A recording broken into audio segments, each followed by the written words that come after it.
5, 4, 3, 2, 1 start.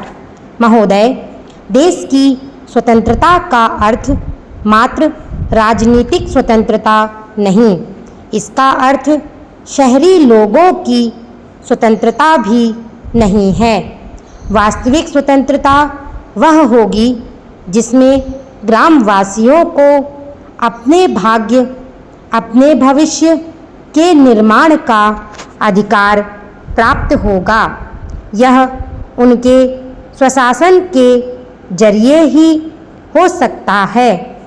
Mahatma Gandhi का यह कथन उनके सामाजिक दर्शन का मूल स्रोत है। उनका विचार था कि हर एक गांव एक गणतंत्र की तरह हो, वहाँ एक पंचायत हो जिसके पास उस गांव की सभी समस्याएं निपटाने का अधिकार हो।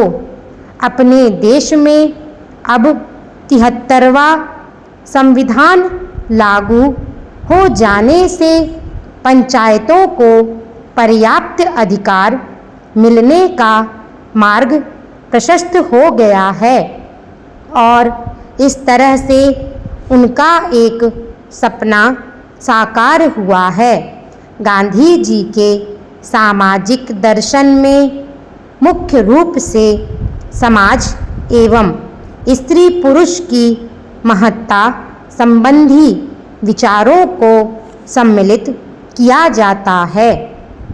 गांधी जी एक वर्ग विहीन, शोषण रहित, शांतिपूर्ण, जनतांत्रिक आदर्श समाज के पोषक थे।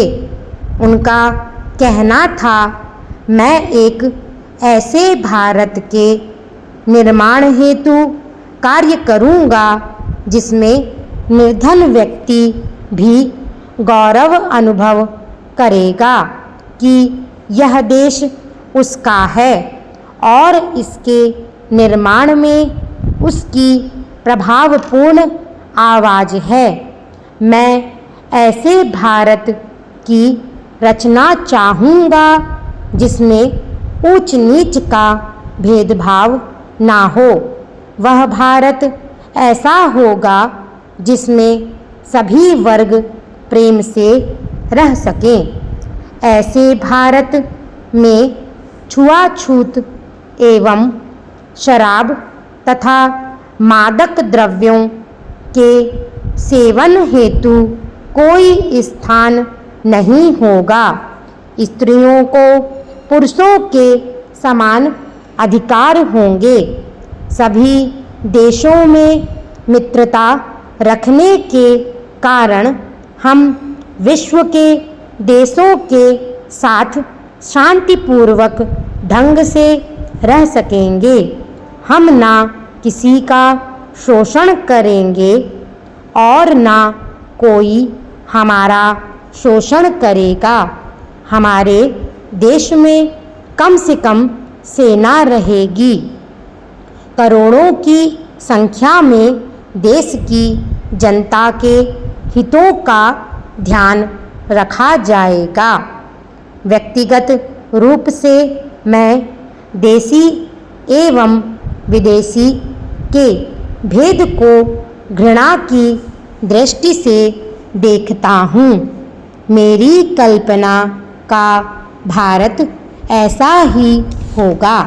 इस कथन से स्पष्ट है कि गांधी जी एक ऐसे समाज की रचना करना चाहते थे जिसमें जाति एवं वर्ग भेद समाप्त हो एवं सभी व्यक्ति समान समझे जाएं। वे उत्तराधिकार से प्राप्त जाति को जाति नहीं मानते थे।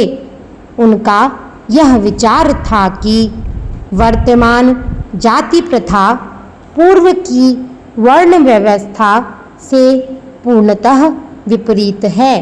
जितना ही शीघ्र हम इसको नष्ट कर दें उतना ही अच्छा है।